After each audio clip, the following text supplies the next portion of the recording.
Olá, gente! Estamos aqui para o nosso bate-papo, nosso primeiro podcast do Instituto Reparação. E para essa estreia, nós temos aqui as presenças de dois grandes companheiros, por sinal, dois advogados, Dr. Carlos Sampaio e Dr. Marcos Gêmeos, que também é Sampaio, mas não são parentes. E este é o podcast do Instituto Reparação. O Instituto Reparação é uma instituição sem fins lucrativos. Foi criado há 6 anos para combater o racismo e todas as formas de discriminação através da educação inclusiva e da educação antirracista. O Instituto Reparação tem sede própria, fica na Praça da Sé, número 22, no Centro Histórico de Salvador. O Instituto Reparação é reconhecido de utilidade pública municipal, estadual e já participa de 3 conselhos. O Conselho de Direitos Humanos do Estado da Bahia, o Conselho da Comunidade Negra também do Estado da Bahia e no município do CMCN, que é o Conselho Municipal da Comunidade Negra. No plano internacional, o Instituto Reparação participa do Fórum de Liderança da Sociedade Civil de 9 países de língua portuguesa, incluindo aí Brasil, Angola, Portugal, Moçambique, Cabo Verde e mais outros países. Então, neste dia feliz, iniciamos o nosso podcast e aqui agradecemos a PUB Estúdios, Casa dos Artistas. E quero aqui convidar e apresentar a vocês o nosso companheiro doutor. Não quer que chame de doutor, porque somos amigos, mas é um advogado preto e quando é branco a gente chama doutor. Então, doutor Carlos Sampaio, por gentileza. Olá, pessoal. Eu quero agradecer, Ailton, essa parceria e você está dando essa oportunidade da gente colocar em pauta temas relevantes para a gente trazer para a sociedade baiana. E esse projeto do podcast do Instituto Reparação, eu tenho certeza que a gente já começou de pé direito, até porque estamos no mês da consciência negra, novembro. Então, eu tenho certeza que vamos ser só sucesso. Pois é, obrigado Carlos Sampaio e aqui conosco Marcos Gêmeos, Marcos Sampaio. Quem é Marcos Gêmeos e de onde vem essa personalidade aqui de Salvador da Bahia? Primeiro, agradecer aqui o Instituto Reparação, dizer que é uma honra para nós estar aqui na abertura desse podcast, que de fato será um instrumento bastante promissor para a comunidade negra, baiana, comunidade de Salvador e do Brasil. Então, parabéns por esse projeto, muito feliz em estar aqui. Dizer que eu sou o Marcos Sampaio, muito conhecido como Marcos Gêmeos, e venho lá de Cosme de Farias, um bairro populoso aqui de Salvador. Estou presidente do Conselho de Saúde do Estado da Bahia, fui presidente do Conselho da Comunidade Negra aqui de Salvador e também fui presidente do Conselho de Saúde de Salvador aqui durante 2 mandatos. Dizer que, como morador de periferia, esses instrumentos de levar a informação, de trazer para nós essa possibilidade da gente receber não só notícias, mas trocar ideias, trocar o conhecimento e criar esse espaço que também é de visibilidade. Agradecer aqui também ao doutor Carlos Sampaio, dizer que ele é uma referência, todo doutor negro é uma referência para nós, porque inspira para nós que está iniciando a ideia de que é possível sim, é possível a gente seguir nessa área, que é uma área também muito elitista. Então a gente precisa vibrar, comemorar todas as vezes que a gente encontra um dos nossos, não só como referência, ele que é da OAB, é da Comissão de Prerrogativas da OAB, e que com certeza abriu portas para que pessoas como eu, que vem da periferia e que escolheu o direito como uma área, para que de fato a gente possa seguir. Então, obrigado, Ailton, é uma referência para nós também. Eu fui presidente do Conselho da Comunidade Negra, também na gestão de Ailton, e tive um aprendizado muito grande com ele. As políticas públicas de reparação da cidade de Salvador, parte foram consolidadas na gestão de Ailton, e eu fui muito grato pela aprendizagem, pela possibilidade de poder construir ali, ter uma contribuição para a minha trajetória. Eu estava vendo aqui as coincidências, você tem o nome Sampaio, sobrenome Sampaio, e eu também. mas nós não somos parentes, mas temos algo em comum. Um grande amigo que é Thiago Campos, recentemente teve uma vitória aí, passou para a lista sextupla do TRF, e eu tenho certeza que breve teremos um desembargador negro, um ministro negro, e aí para frente. O Thiago é um grande amigo, irmão. O Thiago, inclusive, já fez defesa do Sistema Único de Saúde lá no STF. Ele foi defender lá quando houve aquela PEC da morte, chamada PEC, que congelou os recursos da saúde durante 30 anos. E Thiago foi o cara que foi lá, fez a defesa, ele foi amigo escuro da corte e fez um trabalho, e com certeza ele será sim o próximo desembargador e será um ganho para nós. Imagine que eu já estou feliz em estar aqui com esse amigo, Dr. Carlos Sampaio, advogado negro, com uma trajetória, eu diria que bastante brilhante. Imagine um desembargador, Thiago, que é jovem, é negro, e que com certeza será um orgulho para nós e será um horizonte, né? Dizer, é possível sim a gente adentrar esses espaços. Com certeza, porque nós somos potência. Somos. Pois é. Marcos Gêmeos, por quê? Olha só, Marcos Gêmeo, porque eu nasci gêmeo, eu tive a graça de nascer gêmeo. Eu costumo dizer, Ailton, eu tenho muita participação nos conselhos, que é instrumento de participação coletiva. Eu costumo dizer que eu já nasci do coletivo. Eu tenho meu irmão gêmeo chamado Antônio, eu sou Marco Antônio, ele é Antônio Marcos. E aí nasce o Marco Gêmeo porque os gêmeos ele passa por um processo de... Eu diria que as pessoas confundem muito, as pessoas chamavam os dois de Marcos. E muitas das vezes também por a gente ser gêmeo a gente perdia a identidade porque as pessoas conheciam muito mais a gente pelos gêmeos do que o nome da gente. Então nasce a ideia aí da gente juntar e ser Marcos Gêmeos. Porque aí a gente poderia, de alguma forma, fazer com que as pessoas chamassem a gente de Marco e de Gêmeo, a gente poder ter o nome, né, e poder dialogar. Então, é muito por conta disso. O meu irmão gêmeo hoje ele é psicólogo, é do Conselho de Psicologia. Nós temos muita construção junta e daí é que nasce o Marco Gêmeos. É porque eu sou gêmeo mesmo, gente. Que bom, que bom. E os dois na militância popular? Isso, eu milito há mais de 25 anos. Não vou dizer minha idade, mas há mais de 25 anos, desde os 9 anos que eu atuo em associação de bairro. A primeira associação de bairro lá de Corme de Farias, no Alto do Cruzeiro, que é o lugar ainda que eu resido. Meu pai era presidente, então eu comecei a atuar lá. Depois, por questões relacionadas à desassistência à saúde da minha família, meu pai precisou fazer uma cirurgia. Eu vi que era necessário lutar pela saúde, era necessário não ficar se contentando com aquela realidade que a gente vivia no dia a dia, de o posto não ter médico, o posto não ter remédio, a população começar a achar que era aquilo mesmo, que era natural a gente não ter. Então eu saí dali e disse, não, eu tenho que fazer alguma coisa, e aí fui descobrindo que existiam os conselhos, que existiam esses espaços de participação, que pelo menos eu poderia ir lá, gritar e fazer com que minha voz fosse ouvida. Coincidência, né? Outra coincidência é que eu sou, todos três aqui são filhos também de Brotas, né? E eu vi a Laura, Corme de Farias, eu menino, andando por tudo ali, tinha um supermercado, minha mãe comprava ali, eu ia para o supermercado, não me lembro mais o nome do supermercado, era da rede Paz Mendonça, né? Então a gente fazia tudo isso. Hoje ninguém quer caminhar, não. A gente caminhava da Vila Laura até chegar esse supermercado, vinha com um saco na cabeça. Eu continuo caminhando porque, por incrível que pareça, eu nunca dirigi, Ailton e Carlos Sampaio, eu nunca dirigi, mas eu tenho fobia de trânsito. Minha perna treme no trânsito, eu não consigo dirigir, então caminhar ainda é meu principal instrumento. É o caminho, caminhar. É o caminhar. Pois é. Marcos, me fala assim, você começou na luta popular por conta dessa intercorrência com seu pai, mas você hoje é presidente do Conselho de Saúde do Estado da Bahia, ou seja, de liderança comunitária de Corme de Farias, de uma luta iniciada por conta da necessidade da sua família, e hoje você está na presidência do Conselho de Saúde, que decide, ou melhor, posso dizer que ajuda a decidir, as políticas de saúde pública para 417 municípios baianos. É mais ou menos isso? É isso,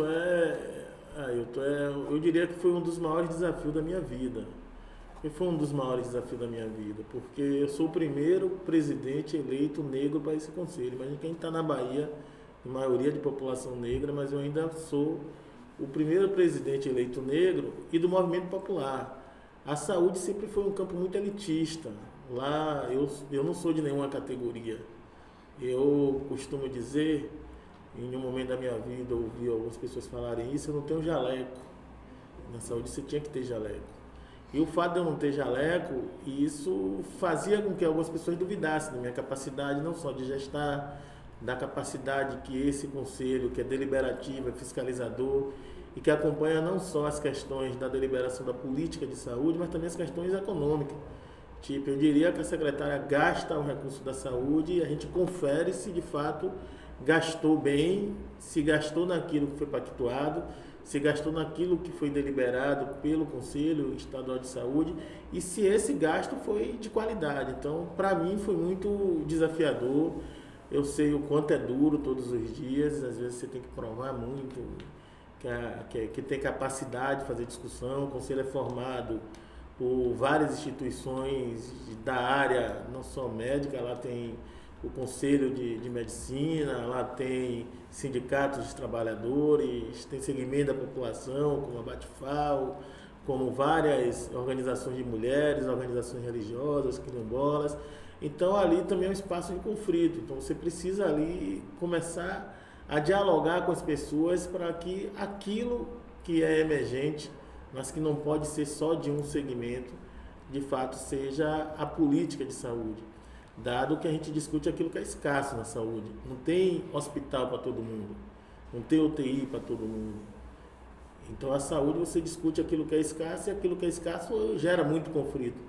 Então a gente tem esse desafio, a política pública de saúde é debatida. Eu digo a você que eu sou um apaixonado pelo Sistema Único de Saúde. O Sistema Único de Saúde que é a maior política pública do nosso país. Imagine que é um dos únicos países que tem um sistema que cuida do povo brasileiro e também do estrangeiro. Se algum turista chegar aqui na Bahia ou chegar aqui no Brasil e ele sofrer qualquer questão aqui que relacionada à saúde, ele vai ser atendido e não vai pagar nada. Se um brasileiro for lá nos Estados Unidos e passar mal e precisar ir no hospital, ele vai ter que pagar, a conta vai chegar. E talvez ele nem entra porque já tem que ter lá um cartão de crédito, tem que pagar antecipado e provar que ele tem condições lá de qualquer intercorrência pagar o seguro-saúde. Então, é um problema muito grande e não é para os pobres, ainda tem isso. O Sistema Único de Saúde não é para os pobres, é para o povo brasileiro. Eu quero parabenizar você porque eu sou fã do SUS. E a gente teve a oportunidade de saber verdadeiramente o que é o SUS com a pandemia. Exatamente. Com a pandemia. Exatamente. Todo mundo tinha uma visão do SUS, de um SUS distante, que não era uma máquina que não funcionava, né? E quando a gente teve esse contato com o SUS diretamente no período da pandemia, o brasileiro sentiu orgulho disso, muito orgulho. E hoje o brasileiro tem outra visão, né, sobre o SUS. Eu diria que o Sistema Único de Saúde, ele é aquele... ele está presente na vida do povo brasileiro todos os dias, desde a hora que você acorda. Se você parar para notar, aquele pão que você compra na padaria, a vigilância sanitária disse que a padaria poderia abrir, poderia vender pão. A água que cai na torneira, a vigilância sanitária disse que aquela água é de qualidade. Então tudo isso é o Sistema Único de Saúde. Mas o Sistema Único de Saúde, ele sofre ainda eu diria que uma política contra essa que é a maior política social também do nosso país, do nosso estado, dos municípios. Então, o Sistema Único de Saúde, a população ainda acredita que ele só tem acesso ao Sistema Único de Saúde na assistência. E a pandemia provou um pouco disso, porque a maioria, ou todos nós, precisamos do SUS na assistência. Ou precisou porque foi acometido pela doença, ou precisou porque teve que tomar a vacina no braço. O SUS salvou a vida do povo brasileiro 2 vezes. Primeiro porque levou oxigênio, segundo que levou também UTI, o SUS socorreu a rede privada, e depois porque levou vacina para o braço do povo brasileiro e ainda teve que lutar contra os fake news. E aí, assim, de forma rápida, demonstrar que o SUS não é para os pobres, que o Fausto Silva, aquele apresentador, ele fez o transplante no SUS. Para você ver o quanto o SUS e transplante, cerca de 90% dos transplantes no nosso país é feito pelo Sistema Único de Saúde. E o Sistema Único de Saúde que pega de helicóptero num lugar e que leva para o outro, que garante o órgão, faz a captação do órgão, ainda faz a cirurgia e garante o remédio pós. Então é esse sistema que, inclusive, eu sou muito apaixonado, defendo o SUS. Tem alguns que chamam de susto, tem alguns que tentam pejorar o Sistema Único de Saúde, mas o Sistema Único de Saúde é a única política pública, Ailton, que manda um agente de saúde na sua casa para ver se seu cachorro tem raiva e ainda vaciná-lo, que manda ensinar um agente de saúde para te ensinar a lidar com a dengue e combater a dengue. Então é um sistema completo. Eu queria fazer uma provocação agora os dois Sampaios, o Carlos e o Marcos. Tem uma música de Caetano Veloso, Haiti, que diz que toda vez que você vê uma política pública para atender a população, que uma parte da elite fica contra. Será se você fala que o SUS traz a água na torneira tratada, que o pão que é comprado na padaria de manhã cedo, antes para a padaria funcionar, a vigilância sanitária teve lá, você fala do cachorro, do gato, da vacina. Ora, se é um sistema único de saúde universal, conquistado pela sociedade brasileira, por que será que há essa má vontade, essa oposição de setores, principalmente dos ricos, né, contra um sistema que é para ajudar todo mundo? Eu diria que essa pergunta é muito boa, uma pergunta também muito profunda e conceitual, do ponto de vista de que a gente está no capital, no capitalismo. O capitalismo, ele tenta convencer as pessoas de que as pessoas precisam ter um plano de saúde. E elas querem vender plano de saúde. Imagine que tem gente que tem aí não sei o que lá ouro, não sei o que lá diamante, os planos de saúde todos que garantem um bom quarto, que garantem não sei o que, mas que elas nunca usam e quando elas precisam tá ali no bolso. Planos de saúde que ganham dinheiro com a doença, não tem uma política de prevenção. Já o Sistema Único de Saúde não. Imagine se todas as TVs começassem agora a falar bem do Sistema Único de Saúde. Você seria convencido que não precisa de um plano. O Sistema Único de Saúde, ele tem um SAMU 92 que pega o indivíduo no local do acidente e leva para o hospital público. A maioria das cirurgias ortopédicas é feita no Sistema Único de Saúde, o transplante, a medicação dos transplantados é feito lá, a política de sangue, a doação de sangue, o tratamento hematológico é feito pelo Sistema Único de Saúde. Então, se a gente for parar para analisar, o Sistema Único de Saúde ele é muito completo, mas ele sofre muito esses ataques, principalmente dos mais ricos, que a gente tem uma cultura muito do se diferenciar. As pessoas ainda acham que elas valem mais porque tem um plano, e por ter o plano elas terão mais segurança, mas que a gente precisa, de fato, discutir. E aí, para passar para Carlos, é dizer que, às vezes, inclusive, é feito um trabalho de comoção na sociedade. Imagine que quando alguns artistas têm o câncer, a sociedade é levada a rezar, a chorar, achar que aquilo ali é algo que precisa de uma atenção, de uma comoção muito grande, mas ali no Aristide Montes, todos os dias, tem várias pessoas que vão para lá e tem câncer. E às vezes as pessoas não se comovem, o Sistema Único de Saúde trata todos os dias e curam aquelas pessoas, mas que a gente tem uma conotação muito grande quando o privado faz a parte dele. Você acabou trazendo um exemplo aí que foi o caso do Faustão, né? Isso. Faustão acabou, um homem rico não milionário, e acabou utilizando do próprio sistema para salvar a própria vida, né? Você vê como funciona, ele tinha os melhores médicos, mas utilizou o sistema do SUS para poder se salvar. Eu concordo com o que você falou, eu acrescento mais que é um sistema, né, por trás de sucatear tudo que funciona no Estado, né, desde as estatais, né, tudo que é bom, que vai trazer para a população brasileira e que seja de forma gratuita, boicotado. Isso aí não tenha dúvida. E o reflexo cai sobre toda a população pobre e negra. Pobre e negra. É como, olha, vão manter aí e se puder, nos matam. Outro dia eu estava lá na Secretaria Estadual de Saúde, alguns indicadores foram apresentados, inclusive relacionados à população negra. E aí algumas pessoas estavam se assustando, tipo, a maioria da mortalidade materna são de mulheres negras. A maioria do suicídio também é a população negra. Se você for pegar quem é a população que não tem a assistência integral, é a população negra. Mas isso não é tão assustador porque é de anos. Isso se fala da necessidade de uma política que há anos. Imagina que a gente fala da necessidade da população negra, mas se nós somos maioria, era para ter um movimento para querer a saúde da população branca, a saúde da população, eu diria que de fato é minoria. Não, a gente briga hoje ainda para que dentro do Sistema Único de Saúde, que dentro da sociedade, seja dada atenção à questão da saúde da maioria que é invisibilizada. Então é uma mudança da ordem que é feita dentro dessa própria sociedade, que faz um processo de convencimento na sociedade de que primeiro ter saúde é não estar doente. E saúde não é estar ou não estar doente, saúde é ter qualidade de vida. Nós três aqui, aparentemente todos três sadios, mas isso não significa que a gente tem saúde. Para a gente declarar que a gente tem saúde, a gente precisa discutir aqui a nossa qualidade de vida. Será que a gente está tendo a nossa saúde mental aqui de forma bastante segurada?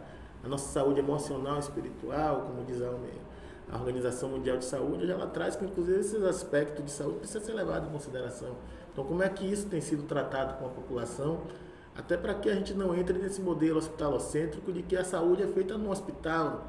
Não, a saúde muitas das vezes também é feita em casa. O que a gente está fazendo aqui agora é saúde. Estamos aqui batendo um papo descontraído, onde a nossa mente aqui está trabalhando e está relaxando também. Marcos, você pontuou aí essa questão da gente estar aqui, os três, né? Aparentemente saudáveis, né? Saudáveis mentalmente, né?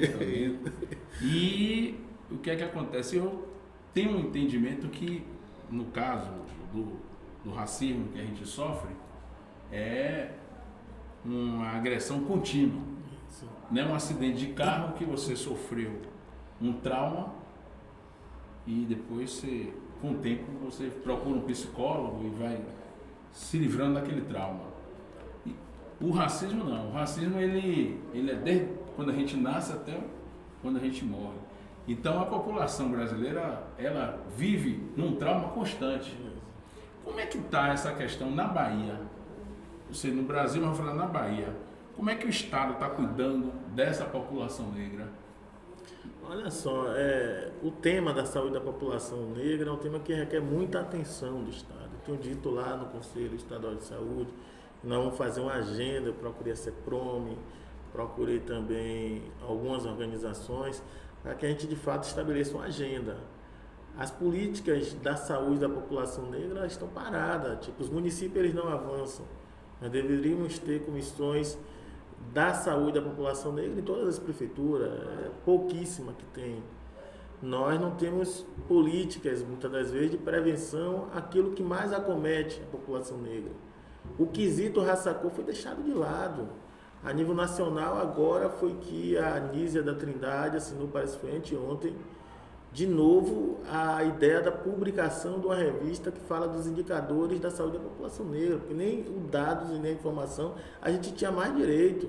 Ailton, que dentro da Secretaria da Reparação, quando era secretário, que fez uma discussão muito grande com a Secretaria de Saúde, e que lá tinha revista, e que você tinha um quesito raça-cor, e que se discutia aquelas políticas, elas foram todas deixadas de lado. Primeiro pelo desgoverno que assumiu aí.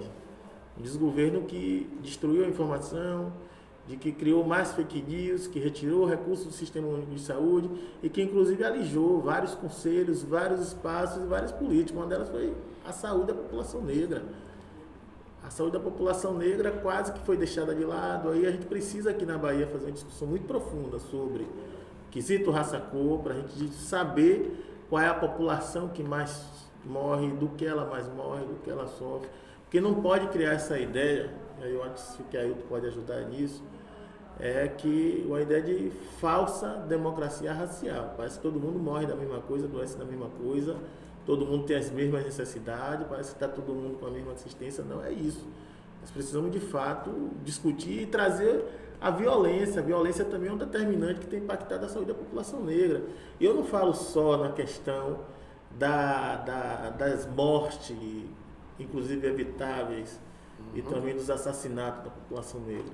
Eu falo também com os fechamentos de unidades de saúde em lugares que ficaram periculosos e que a primeira saída quando a violência aumenta em determinados lugares é fechar o equipamento público, é escola fechada, é posto fechado. Então essas questões a gente precisa trazer como determinante de adoecimento, e que o racismo hoje, para mim, é um dos maiores causadores de doença e de mortalidade para a população baiana e brasileira, e que não pode mais ficar de lado. Nós precisamos discutir e fortalecer o quesito raça cor.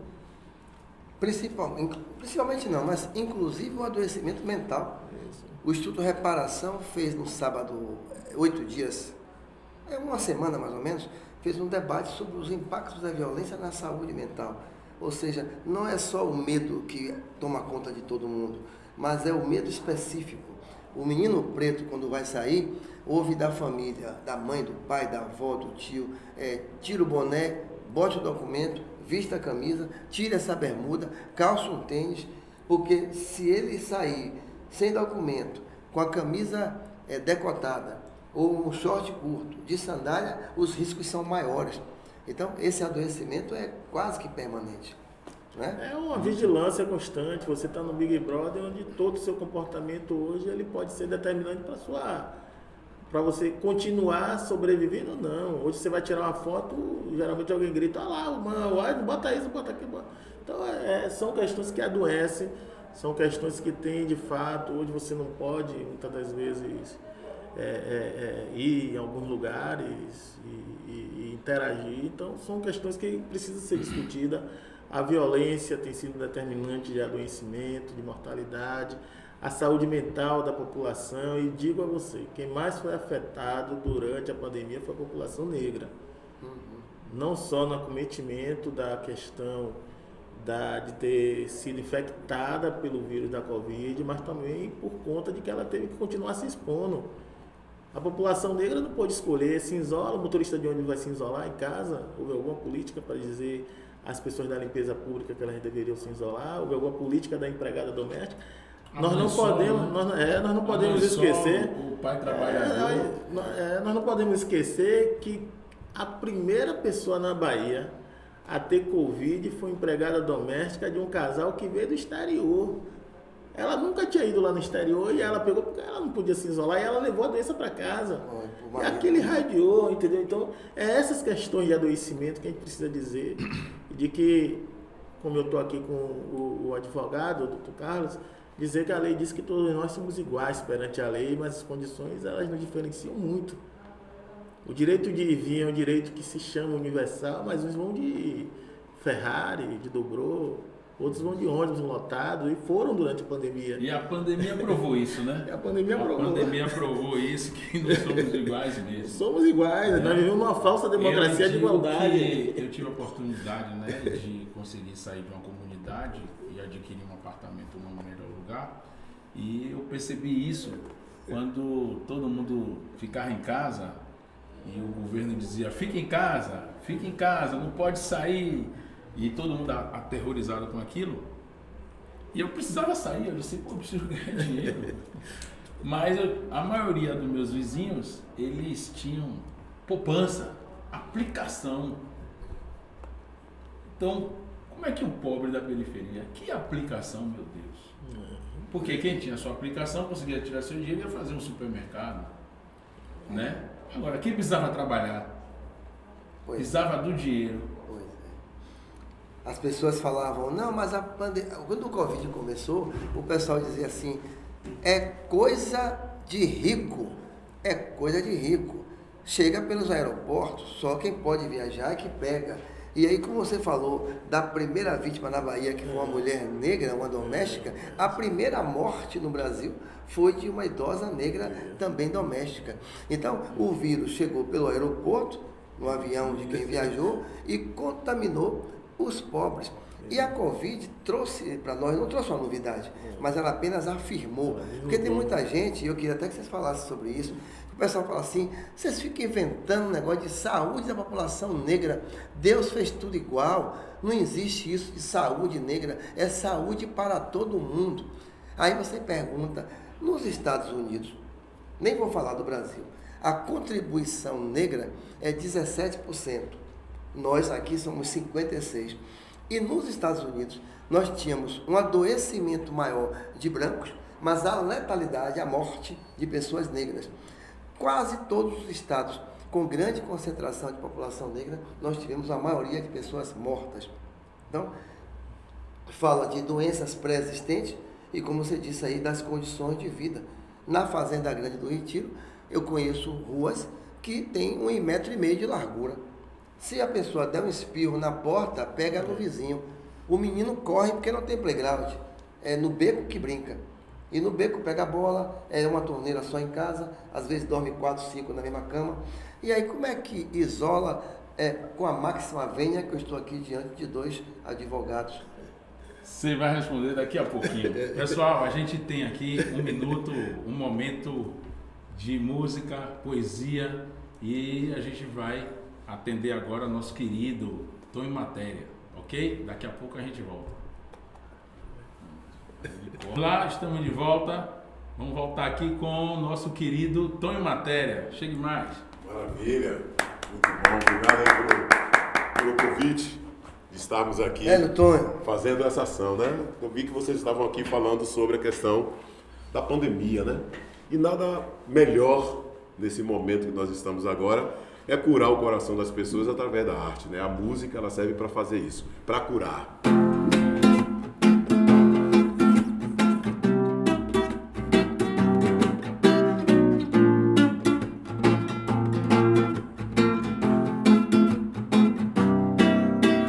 Vem do meu querer a vontade de estar junto a ti. Vem do teu jeito tão perfeito e calmo o amar. Tão puro e sincero é o prazer de estar contigo.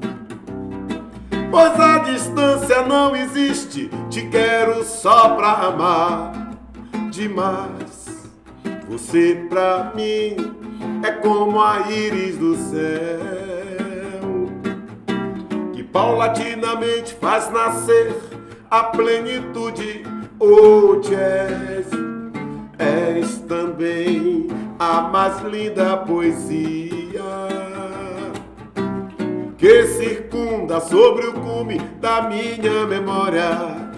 Demais, vem do meu querer a vontade de estar junto a ti. Vem do teu jeito tão perfeito e calmo o amar. Tão puro e sincero é o prazer de estar contigo. Pois a distância não existe, te quero só pra amar demais. Você pra mim é como a íris do céu, paulatinamente faz nascer a plenitude. Oh, jazz, és também a mais linda poesia que circunda sobre o cume da minha memória. Demais, você pra mim é como a íris do céu, que paulatinamente faz nascer a plenitude. Oh, jazz, és também a mais linda poesia que circunda sobre o cume da minha memória. Demais. Aê! Grande é bom, né? Matéria. Curar esse mundo, a gente precisa de fato, Ailton, trazer narrativas que a gente faça com que as pessoas se sintam mais curadas, né?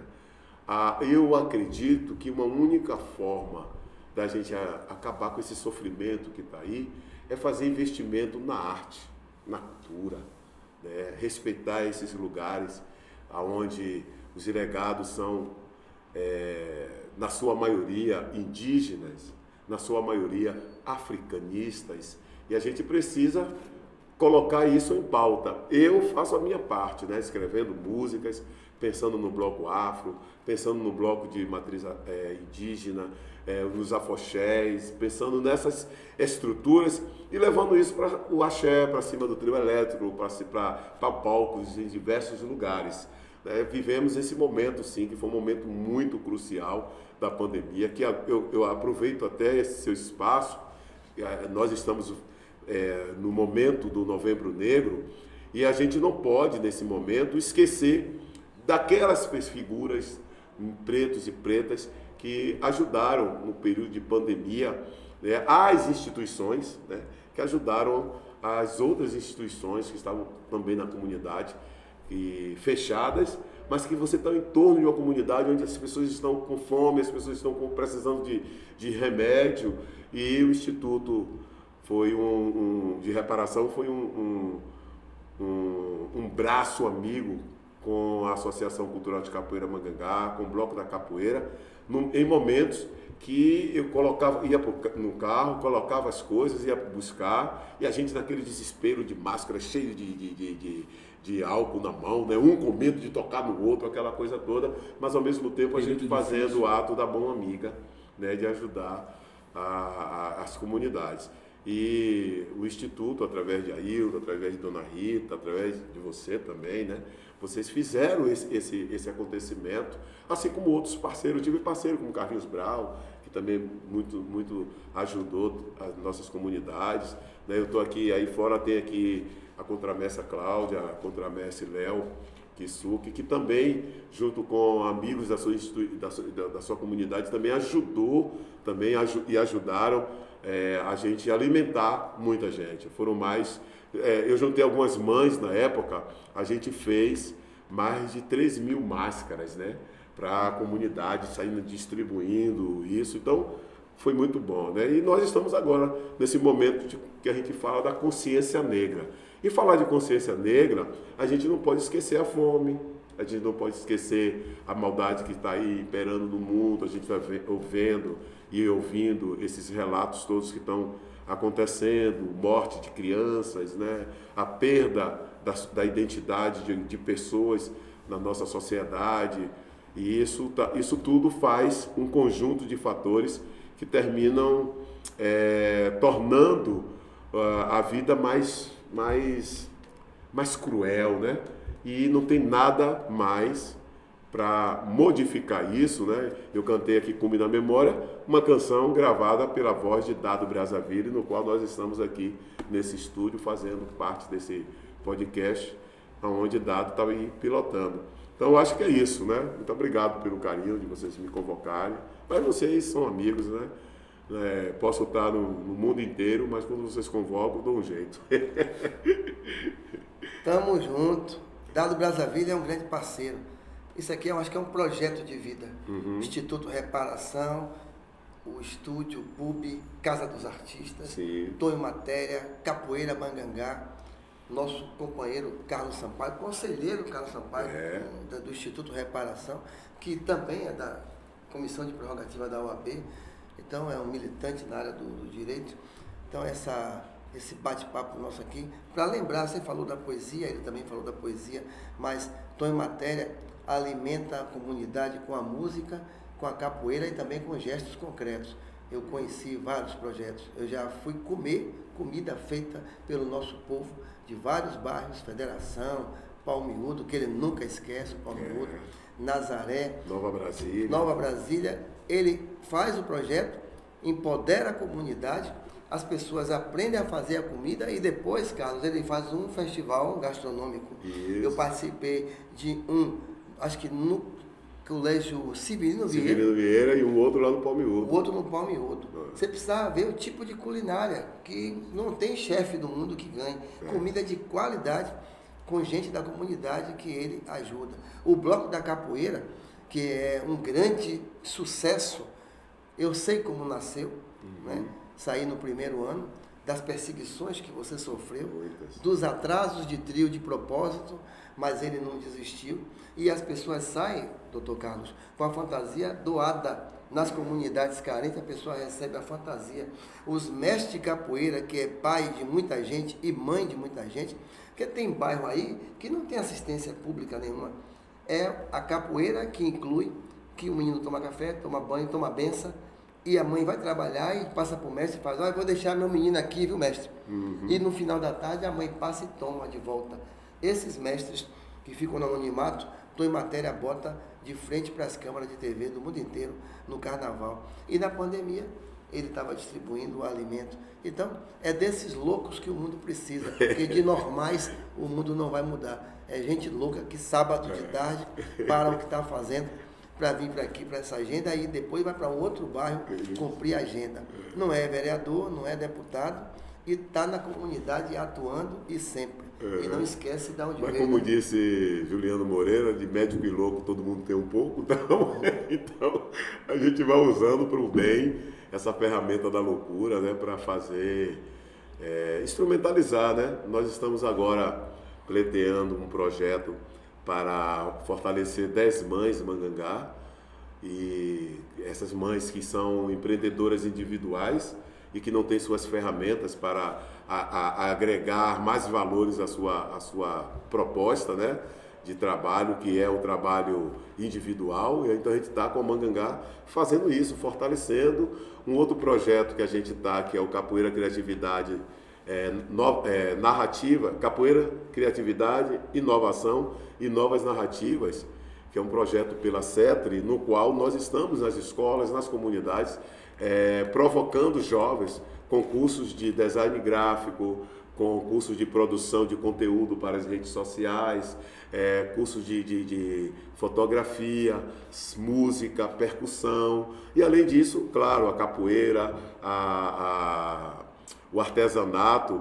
E nesse a gente vai estar com 30 jovens dentro de uma plataforma onde eles vão ali naquele lugar vender o seu produto e serviço, ou seja, tornando esses jovens das comunidades, essas mães, um potencial. E é isso, né? É usar a instituição para fazer o bem para a comunidade, para os alunos dentro da Mangangá. No total, a gente tem aí quase 33 jovens, já alguns que já se formaram.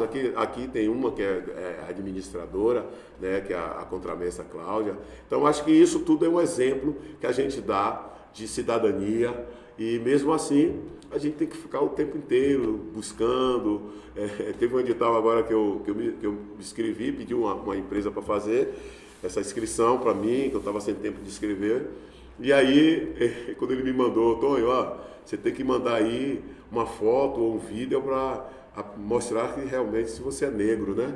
Aí eu disse, poxa, a gente ainda tem isso que ainda provar, tem isso né? que provar, né? Mas esse racismo estruturante que está aí fora, e a gente tem que entender e tem que dizer, não, eu faço porque eu uso outras ferramentas para as pessoas saberem que realmente o trabalho ele existe. E graças a Deus tem vocês como pessoas que acompanham, né? Que estão ali no corpo a corpo, ver que realmente é um projeto de responsabilidade. Eu queria fechar aqui a vocês dois, dizendo que esse ano a gente vai estar com o tema do Bloco da Capoeira, falando sobre as asas da tecnologia africana.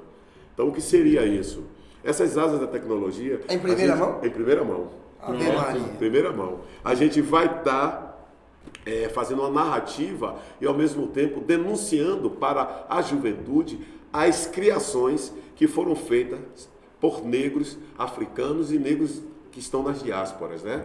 Negros na América, em quase toda a América, aonde negro inventou o semáforo, aonde inventou a bomba para pegar água, que tudo isso foi tirado, né? Usado por pessoas brancas e que levaram o nome dessas criações e que escondeu a memória e a imagem desses homens. E a Mangangá, mais uma vez, vai fazer essa narrativa, ao mesmo tempo homenageando duas fortalezas gigantes. Aliás, antes de eu falar dessas duas fortalezas, nessa narrativa das criações tem um baiano, que é Nelson Maleiro.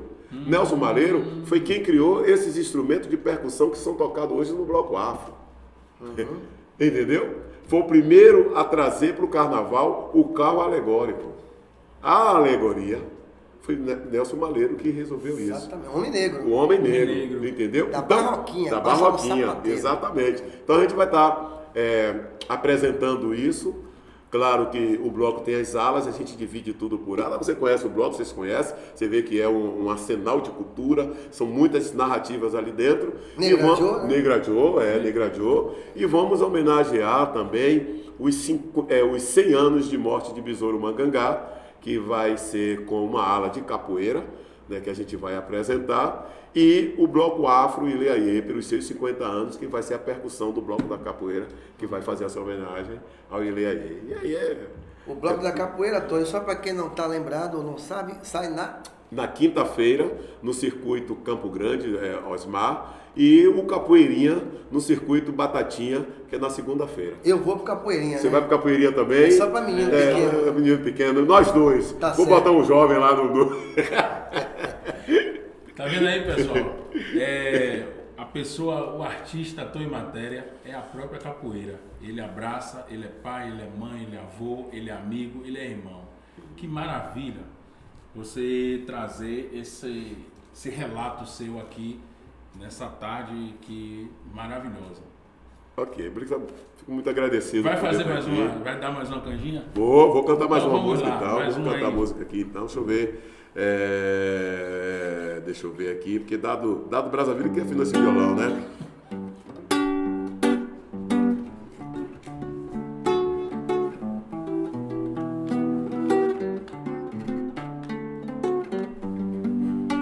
É um auê encontrar você pra poder fazer um carinho assim. É um auê encontrar você pra poder fazer um denguinho em mim. Todo canto que eu deleito vem da estrela do teu céu. O defeito do meu jeito foi ser favor do teu mel. Minha alma em formosura é sorriso em colibri. E se queres tanto amor, bem me quer, estou aqui. Meu desejo é poder te amar, gentilmente flertar teu olhar, como o vento e a brisa do mar, lhe sorrir. A tristeza não tem mais lugar, no meu leito não pode morar. O lugar que tenho é pra te ver feliz. É um auê encontrar você pra poder fazer um carinho assim. É um auê encontrar você pra poder fazer um denguinho em mim.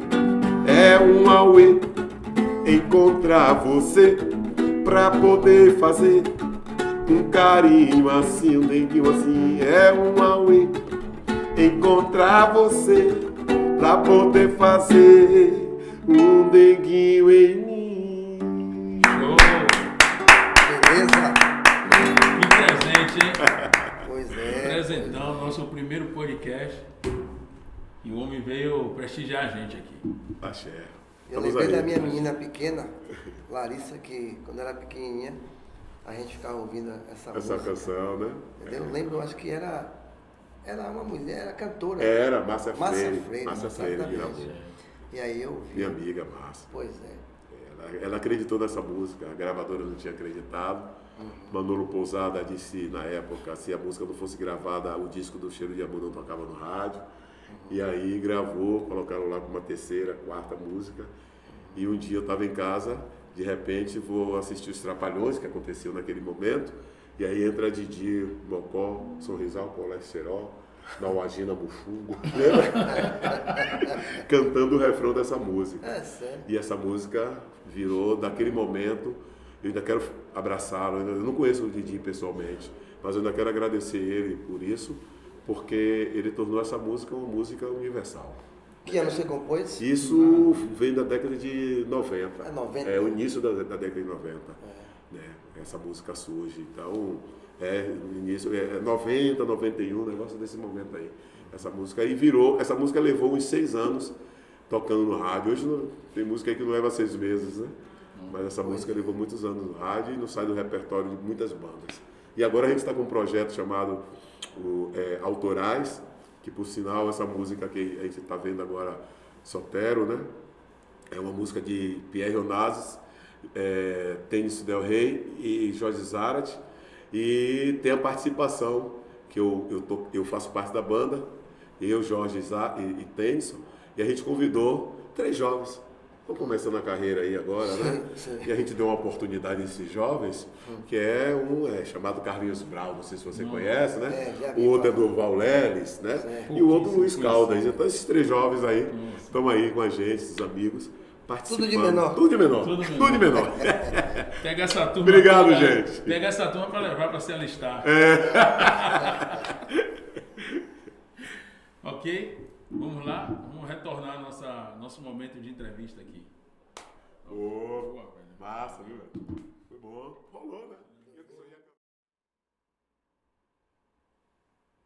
Pronto, estamos de volta aqui. O Vitor em Matéria é muito legal, né, gente? Falar de capoeira, e como eu falei, capoeira é pai, mãe, é amigo, é irmão, e Tô em Matéria representa tudo isso. Vamos lá, agora, Marcos, você pode falar aí a pergunta que a Ailton fez. Não, então essa questão do isolamento, de fato, foi algo assim que eu diria que desnudou, né, as diferenças.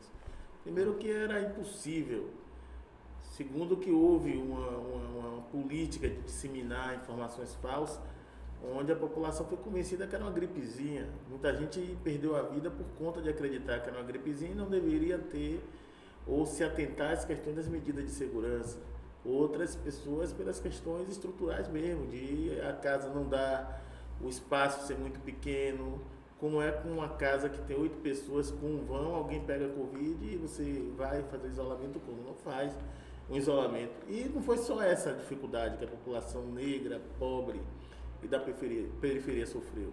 Teve também a questão do ter que congelar o tratamento de doenças pré-existentes, como hipertensão, como também cirurgias que estavam programadas e que as pessoas tiveram que paralisar, porque toda a rede de saúde ela foi direcionada para o tratamento da Covid. Então eu diria que a população negra e pobre da periferia de todo o Brasil, ela sofreu duramente a pandemia. E olha que foi a que mais ajudou, porque teve que criar estratégia de sobrevivência, distribuição de alimento. Pense que estava comprovado de que as máscaras, que eram aquelas máscaras de pano, não eram as indicadas para proteção, mas a população negra e pobre tiveram que costurar, fazer, porque era a medida mais próxima. Pense que as pessoas não tiveram muitas acesso ao álcool gel, e olha que o álcool líquido ainda causou queimadura em várias pessoas. Quantos barracos não pegaram fogo por mau uso desses equipamentos? Então foi, eu diria que um processo de se virar, de como é que você se vira para lidar com a pandemia, mas a população saiu. E outra coisa, o ter que se expor. Eu tive com uma promotora, que eu não vou falar o nome, questão de ética, que logo após o processo da pandemia, ela me disse para mim, eu fui lá discutir com ela um pouco sobre algumas medidas que a gente queria que aumentasse o número do quantitativo de ônibus aqui na cidade de Salvador, já que nos horários de pico estava muito concentrado, e a gente considerava que o ônibus é um espaço fechado em movimento. E a promotora disse, olha, vocês estão criando muita desigualdade. Eu fui numa festa com uma amiga minha, e lá na festa da minha amiga, os serviçais estavam todos de máscara. Quer dizer, qual a desigualdade? Nós sem máscara e os serviçais todos de máscara. Eu disse, doutora, eles estavam com as medidas de proteção contra o Covid, enquanto vocês estavam negligenciando, ao invés de proteger eles. E uma outra coisa, eles não tinham escolha de estar lá, eles precisavam estar lá pela sobrevivência. Já a senhora teve escolha de ir ou não se expor a uma festa que inclusive não deveria acontecer por conta do decreto que impedia inclusive a aglomeração. Então são essas questões. Eu quase saio de lá preso.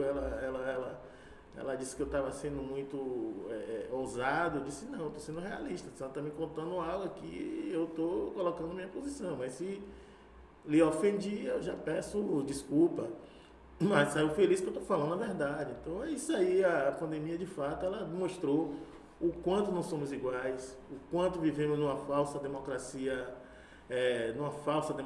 racial, numa falsa democracia de acesso, o quanto a população negra sofreu durante e agora no pós-pandemia começa a retomada e várias pessoas tombaram. Aqueles que não morreram porque foram acometidas pela Covid, morreram também pelos determinantes dado que as pessoas que tinham doenças crônicas, que tinham já doenças pré-existentes, era o público que mais poderia correr risco de morrer. Quem eram essas pessoas? Porque essas pessoas não tiveram, Ailton, e aí tem algo, Ailton e Dr. Carlos aqui, seu pai, nós somos a população que temos pouco acesso à prevenção. A população negra, ela é atendida muitas das vezes nas emergências, nos hospitais. Nós ouvimos pouco falar, imagine que a obesidade agora é um problema. Houve uma política pública de garantir a alimentação, as 3 refeições por dia. A população teve acesso ao alimento e começa a ter problema com a obesidade, mas aí você não tem um nutricionista para orientar como é que as pessoas se alimentam. Então nós temos ainda uma carência muito grande da prevenção, do cuidado, porque, como eu disse antes, saúde não é ausência de doenças, é a qualidade de vida. Muito bem. Meu querido conselheiro Marco Antônio, eu tenho uma dúvida. Você que está em contato direto com o conselho, me fale quais são as demandas que mais chegam para vocês. Eu já tinha lido algo falando sobre a mortalidade materna. O que é que você pode falar sobre isso? São várias questões que chegam para o conselho. Eu acho que uma das questões, acho que a gente precisa, esse canal aqui de informação é muito potente. Eu acredito que vai ter outros temas que serão trazidos e que isso vai ajudar na informação do nosso povo, da população em geral, é de que a população ela precisa ter acesso a conhecer também de que forma ela contribui com a saúde. A saúde não é feita só no hospital. E também as pessoas precisam ter sensibilidades com o cuidado das outras pessoas. Uma das discussões que vem para nós muito é até a fila da regulação. Não existe fila da regulação. A fila da regulação nada mais é do que uma lista de pessoas que precisam ser tratadas de forma a partir da sua necessidade de iminência de perder ou não a vida. Quando a gente coloca uma fila, a gente diz que é aquela lógica de um estar atrás do outro. Muitas das vezes essa lógica faz com que eu não deixe que a Ailton passe na minha frente, mesmo dependendo da gravidade do problema dele. Então não pode ter essa lógica. É a mesma coisa da lista do transplante. Você viu aquela discussão terrível sobre se o Fausto Silva tinha ou não furado a fila. Mas não existe uma fila, é uma lista de pessoas que precisam de transplante e precisa ter a compatibilidade com o órgão, precisa ter as condições para fazer o transplante, precisa ter uma série de coisas que é determinante, que se a gente seguir uma lógica de fila, você nem sequer usa o órgão. Porque talvez aquele que está na frente é aquele que o órgão que veio não é compatível. Então, nós no Conselho discutimos muito isso, do processo de educação permanente da população, da educação popular, o processo também de tentar incluir o conhecimento popular, dado aí agora o Conselho Nacional de Saúde, reconhecer os povos de terreiro como um ambiente de cuidar da saúde e que inclusive para auxiliar o Sistema Único de Saúde. Então é algo assim que os conselhos têm discutido, nós aqui na Bahia temos discutido muito isso, sobre essas questões não só da assistência à população dentro das unidades, mas também de como a gente fazer com que a população também não se cale, denuncie, fale. Ninguém é cuscuz para morrer abafado. Tem que falar, gente. Bota para fora. Tem que externar, porque aquilo que é dado visibilidade, uma hora incomoda e aí vai ter que se mudar aquela realidade. O incômodo é a válvula da mudança. É isso que está dizendo pra gente? Isso, o incômodo é a válvula da mudança e quanto mais visibilidade se dá, mais há uma força para que aquilo de fato seja priorizado. Então a gente precisa dessa sinergia da população que usa o serviço, que vai lá na unidade. Não é natural ninguém tratar mal a ninguém, não é natural não ter remédio, não é natural não ter médico, não é natural ninguém cumprir o seu plantão. O que o Sistema Único de Saúde preconiza é o funcionamento e a assistência plena a partir inclusive da equidade. Precisa a gente ter uma compreensão de que quem precisa mais, precisa de mais atenção. Uhum. A ideia de que, e aqui estou de novo pedindo vênia, a ideia de que a justiça é tratar igual a todo mundo. Então eu estou uma pessoa que come todo dia, falando de equidade, então alguém que come todo dia, toma seu suco, seu banho, dorme bem, verduras na hora do almoço, mas A outra pessoa leva uma semana sem comer, quando come é um pão, verdura não vê, suco de fruta não tem, às vezes dorme amontoado, e você diz, bem, se eu ganhar 10 pães, eu vou ser justo, eu vou dar 5 a cada. É isso que você está me dizendo? Eu tenho que dar às pessoas aquilo que elas precisam. Então, eu não posso tratar de forma desigual. Isso, você tem que tratar de forma diferente. É tratar os diferentes como diferente. Na saúde e no Sistema Único de Saúde preconiza isso. A quem é que você trata primeiro? Aquele que está em iminência de morte, aquele que precisa mais, aquele que precisa de uma intervenção maior. A quem é que você garante, às vezes, um exame? A quem é que você garante a intervenção? É daquele que realmente precisa e que naquele momento aquilo é determinante para salvar a vida das pessoas. E aí essa ideia de que é tudo para todos o tempo todo cria muitas das vezes uma ideia de igualdade que, em vez de você estar contribuindo com a sociedade, na verdade você está retirando. Imagina que alguém que não tem nada vai lá e faz uma ultrassom desnecessário para confirmar que não tem nada. E aquele que precisa de uma ultrassom para poder fazer uma cirurgia ou descobrir algo que precisa de um tratamento, não tem acesso porque não há uma consciência racional das pessoas de que as pessoas precisam também ser tratadas a partir da necessidade, a partir da equidade. É tratar os diferentes como diferentes. Muito bem, nisso aí você bate, me permita, doutor Carlos Sampaio, naquele, como é que chama? Não vou dizer polêmica, talvez seja polêmica o nome, quando chega nas datas mais de visibilidade da questão racial no Brasil, tem as pessoas que dizem, vem esse povo falar de negócio de negritude, de igualdade, de equidade, e que agora, eu já vi assim, agora tudo é para preto. As pessoas esquecem que o Estado brasileiro nunca foi para as pessoas negras. E as pessoas precisam lembrar que o Brasil viveu quase 4 séculos de escravidão oficial. Então, o Estado brasileiro produziu diferenças, produziu racismo, alimentou o racismo. 352 ou 353 anos de escravidão. Então, quando você fala em políticas de reparação, e o Instituto trabalha muito em cima disso, a ilustração que eu encontro é aquele banquinho que você bota para assistir o jogo. Está passando um jogo ali, e vamos aqui pensar que nosso Carlos Sampaio tem 1,5 m de altura, você tem 1,70 m e eu teria 1,90 m. Aí assim, dá um banquinho a cada um do mesmo tamanho. Isso é tratar igual. Só que quem tem 1,5 m não vai assistir o jogo, porque o banquinho não dá. Aí quem tem 1,70 m vai assistir um pedaço do jogo, e quem tem 1,80 m vai ver o jogo no campo inteiro. Então, tratar com equidade é você dar um banquinho maior para quem é menor, e um banquinho menor para quem já está vendo o campo. Seria mais ou menos sobre isso que você estava falando aqui. Sobre isso, e também reconhecer o quanto a gente precisa desconstruir aquilo que de alguma forma formaliza a desigualdade ou impede, o que demonstra o quanto a equidade é necessária. Tipo, a escravidão era legal, tinha leis que legalizavam a escravidão. Não é à toa que você tem a lei do ventre livre, você tem a lei sexagenária, você tem várias leis. E a lei que libertou, de alguma forma, colocam essa ideia de que fomos libertos, é uma lei que tem poucas cláusulas. 2. Ela só tem 2 lá, que, uma que trata da liberdade, a outra que diz que passa a valer a partir daquela data. E a partir dali, embaixo não tem mais nada, não tem direito, não tem nada. E cria essa ideia da falsa democracia. Somos todos livres como?